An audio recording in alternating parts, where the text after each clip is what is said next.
আজ মানিকগঞ্জের দৌলতপুর থানার বাচামরা ইউনিয়নে লুমিনাস গ্রুপের নতুন ইউনিয়ন ডিলার অফিসের শুভ উদ্বোধন করা হয়। মাটি বাঁচান, কৃষি বাঁচান, দেশ বাঁচান, এই প্রতিপাদ্যকে সামনে রেখে আয়োজিত এই অনুষ্ঠানে কোম্পানির কৃষি পণ্যগুলো উল্লেখযোগ্য স্থান পায়।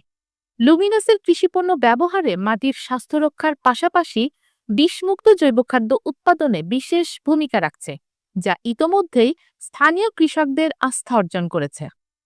অনুষ্ঠানে লুমিনাস গ্রুপের প্রতিনিধি মেহেদী হাসান, আবু সালাম, রফিকুল ইসলাম, শাহিন সর্দার এবং উক্ত এলাকার সমাজসেবক জিয়াউর রহমান সহ স্থানীয় গণ্যমান্য ব্যক্তিবর্গ উপস্থিত ছিলেন।